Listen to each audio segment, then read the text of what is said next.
las 6 de la tarde en la República Argentina. Le mandamos un beso a Cecilia, la mamá de Chiarita Mastrangelo, que hoy cumple años. Cecilia. Un beso grande a Cecilia. La Chechu. ¿Cuántos años cumple? No, pero ¿se pregunta? No. Y pero la hija tiene 18. No tenés cobro. La hija tiene 18. 18 tiene Chiarita. ¿Dónde está el 30 cumplirá? cumplirá. ¿Qué va a tener 18? 32. No. No, Bueno, sí no. Le mandamos un beso a la mamá de Chiarita Mastrangelo. Joven, por Pero supuesto. la vergüenza que está teniendo Chiara en este momento. Sí, no sé por qué le da vergüenza. Dejala. Se esconde detrás de las gafas. Pero dejala de qué. No, que no le Le gusta. mandamos un saludo y le vamos a mandar un regalo también. Giselle Sousa Díaz, gracias por haber venido. Por favor, ¿cómo andan? Bien, ¿y vos? Alta milf, la mamá de Kiere.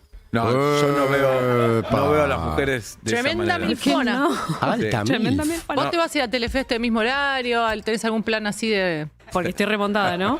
No, porque ¿Qué? ya contó y que se están va. bajando del barco varios. Justo tiene un programa a las 6 de la tarde. No, yo me quedo acá. No, eso de traidores. Cecilia ¿no? Barili Bien, que... No, pero Claro. pensé que no me ibas a decir eso vos. No. ¿Cómo te pega? Que no te lo La- vas a cruzar tanto a Pablito González. Me pone triste, pero le dije que siga viniendo. A los eventos, todo, sí. A las reuniones, Claro. claro. Que el grupito de WhatsApp lo manejo yo. Vos manejás bien. el grupo de Claro. los La jóvenes. administradora. Yo lo invito Muy o bien. lo desinvito. Claro. Voy a decir algo. No lo voy a decir. Sí, Sí, dragón. No, tienen que sumar a Pauli Echeverría al grupo.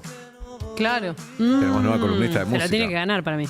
Caro Dweck. Qué brava, qué. Para mí, entre Caro Dweck y ellas es como el filtro. Sí. Exacto. Somos las... Son el confer, Nadie son pasa el de esta confer de la esquina. dictadura. Son Sí. López y Caballero ellas dos. Sí, Manejan tremendo. todo. Manejan Sí, todo. estoy para que pase la prueba. Para evaluarla. Claro. Muy bien.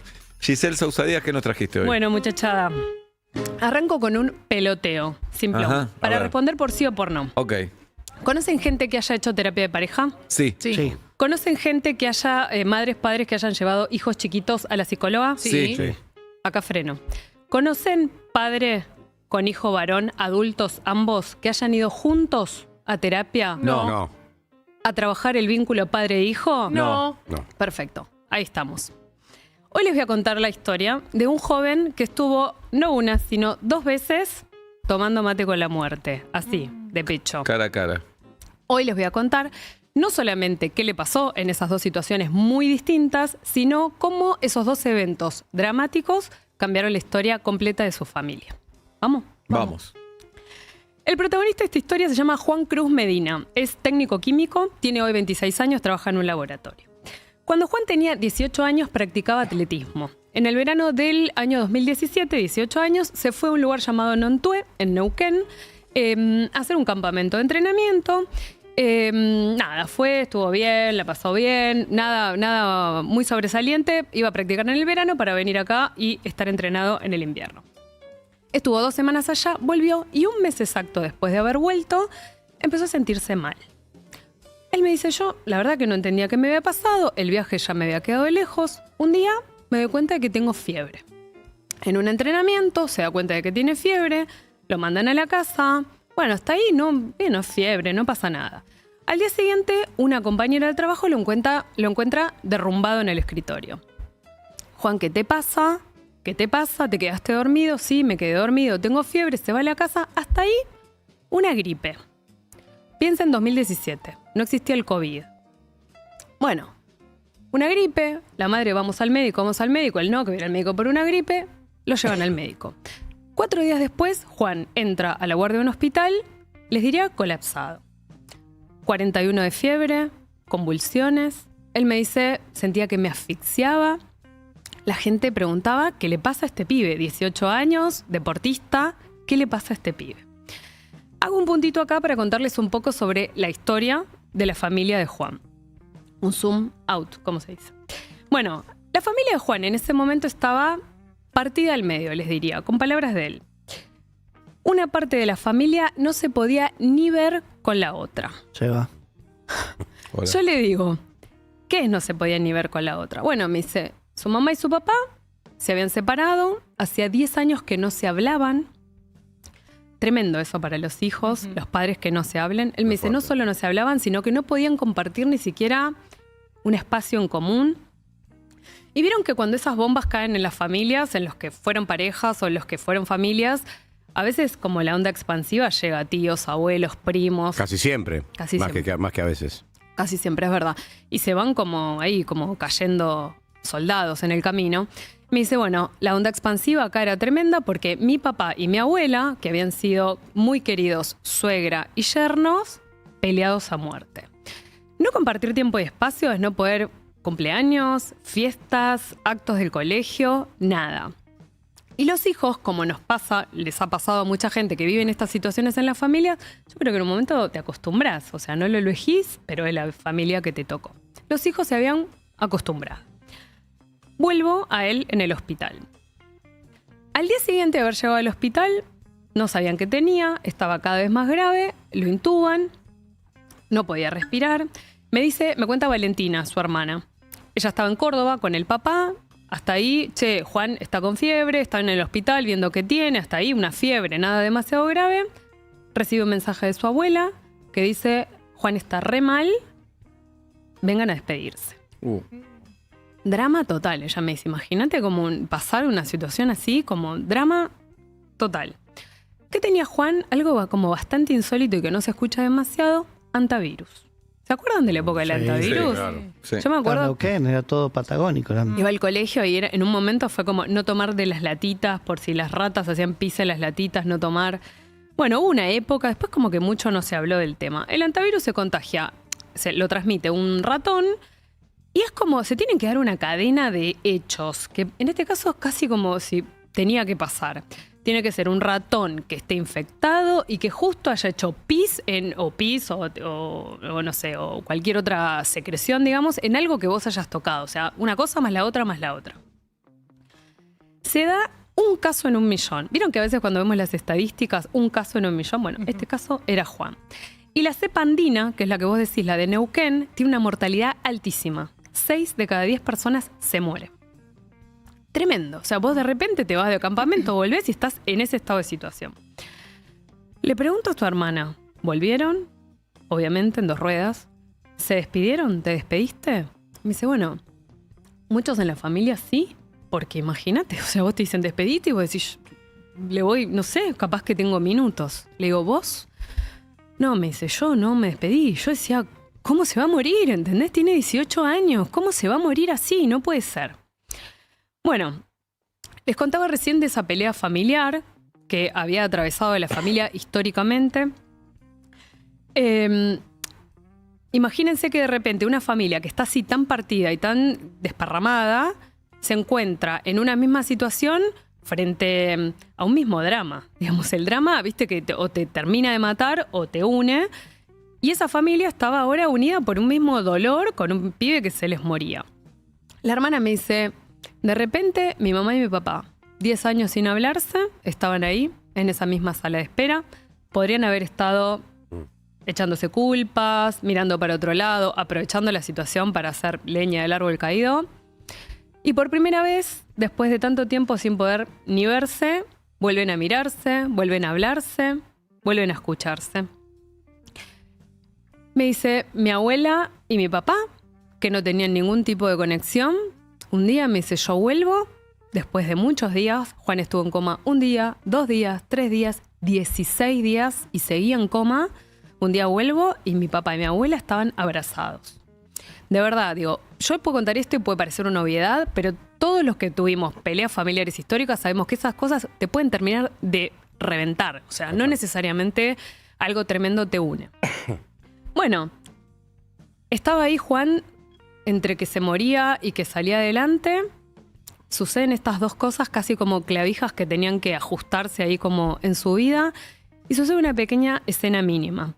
Me dice Valentina, en ese momento nuestra hermanita tenía 4 años, se para frente a la familia y dice, cuando llevaba 16 días en coma su hermano, dice esta frase, que puede ser una cosa de niños, pero en este contexto me pareció precioso. Juan se fue a correr una carrera muy larga. ¿Se acuerdan que les dije que él hacía atletismo? Juan se fue a correr una carrera muy larga, pero ya está volviendo. Bueno, 16 días, Juan empieza a salir adelante, sale en silla de ruedas, pero sale adelante. Le digo, la familia... Me comí un alfajor de dulce de leche antes de entrar al aire. Toma un poquito de agua y de paso... Y es verdad lo que dice. No lo de la historia, sino lo del alfajor de dulce de leche. Le digo, ¿y la familia? Me dice, bueno, la familia, mi mamá y mi papá, Empezaron a tener vínculo entre ellos, empezaron a hablarse, empezaron a escucharse. Mi papá y mi abuela también. Mi papá químico ahora le consigue los remedios a la abuela. Como que la familia volvió a ser una familia, incluso una familia de padres separados, ¿no? Que parece que dejan de ser una familia, pero son. Bueno, le dijo yo, hermoso, listo, fin de la historia, final feliz. Y me dice, para. ¿Qué pasa después de esta escena de la casi primera muerte de Juan? Bueno, me dice, la relación con mi papá se tensó mal. Yo le digo, ¿por qué? Uno piensa que estas cosas siempre vienen un final precioso y todos nos queremos mucho y entendimos todo de la vida. No, me dice, mi papá tuvo tanto miedo de que yo me muriera, se hizo tantas preguntas sobre qué papá había sido, que empezó a estarme encima mal. Mal, ¿a dónde vas? ¿Con quién? No hagas esto, no salgas, cuídate. Me dice, y yo de haber tenido un papá muy desapegado y muy distante, de repente sentía que tenía un papá que me hacía una marca personal que me ahogaba y que me asfixiaba. Fíjense, él otra vez me dice, me vuelve a contar la misma escena del hospital, se agarra el cuello. Me dice, otra vez me sentía asfixiada. Mi relación con mi papá, se los leo textual, se volvió imposible. Al punto de que vivíamos juntos y yo no lo podía ni ver. Otra vez, la historia repitiéndose otra vez con las mismas palabras. Y acá es donde sucede el segundo viaje, casi como si faltara ahí como un final para terminar de cerrar la historia. La segunda casi muerte de Juan. Les conté que el primer viaje había sido al sur. 2 años después, exactamente 2 años después, se va de viaje al norte. Iruya, ¿conocen? Sí, No Iruya. conozco, pero sí. Bueno, Divino. Sí, muy Iruya, divino, un pueblo de las montañas, en Salta. Muy lindo. Que yo cuando fui, no sé ustedes, pero yo fui en micro y recuerdo que cuando llegué dije, me podría haber caído por este precipicio Sí. 532 veces antes de llegar. Y con la palabra precipicio les anunció lo que viene. Me dice Juan, bueno, lo que pasó en este viaje fue enteramente culpa mía. Bueno, un día iban caminando por un camino de montaña, él con sus 3 amigos, habían ido en auto con amigos. Iban caminando, me dice yo, empecé a caminar solo, me corté solo, los dejé todos atrás y me fui. Y seguí caminando, y seguí caminando. Juan tenía una historia con esos amigos, cuando en un momento necesitó 200 dadores de sangre, todos esos amigos habían estado muy cerca, por lo cual a él le hacía sentido ahora decir, ¿por qué me corté solo, no? ¿Por qué me fui con los amigos, con lo que habían sido los amigos para mí y yo me voy solo? Bueno, sigue caminando, en un momento me dice, yo vi que el terreno estaba feo, que estaba horrible, que estaba como muy seco, que íbamos a perder el micro porque estábamos caminando hacia un lugar en donde se suponía que íbamos a tomar un micro y dije, me parece que iba a volver.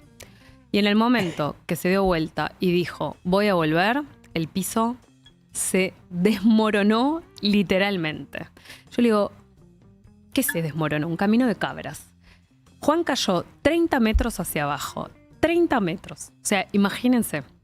La primera parte deslizándose y chocando contra todo, una pendiente así, un precipicio, y la segunda parte en caída libre. Traje una foto que debe estar por ahí para que vean el lugar en donde cayó, porque ustedes lo ven, es imposible que este pibe esté vivo. Bueno, cae. No solamente cae y queda desplomado en el suelo, sino que se desmaya y cae en un lugar, en un hueco. Cae en un lugar que no era visible para los que podían llegar a ir por arriba. Yo le digo, ¿y qué hiciste? Me dice, bueno, primero pasé 1 hora desmayado. Cuando abrí los ojos de vuelta, me di cuenta que estaba ahí y que había pasado 1 hora y que estaba en un lugar en donde nadie me podía ver. Me dice, me miré el cuerpo, tenía sangre en la cara, en la boca, me miré el brazo derecho, tenía un hueso para afuera, obvio, en una caída ahí, mínimo.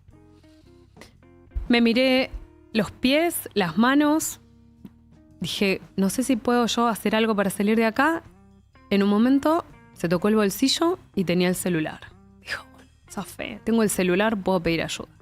Sacó el celular con el brazo que estaba bien y por supuesto el celular no tenía señal.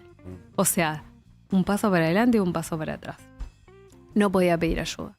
Le digo, ¿y qué hiciste? Me dice, bueno, en un momento tenía una parte de mi cuerpo tan rota y tan lastimada que no me podía ni mover para ese lado. Así que con el otro lado había caído en la sombra. Me di cuenta, estaba en un lugar que se llama Mirador de los Cóndores. Me dice, me di cuenta que con tanta sangre tenía miedo que los animales me atacaran y que si me agarrara la noche ahí, me muriera de hipotermia. Todas cosas que los que vimos en Capital nos quedan lejísimas, que ni sabes si estás flasheando o real. Pero el pibe dijo, yo no me puedo quedar acá.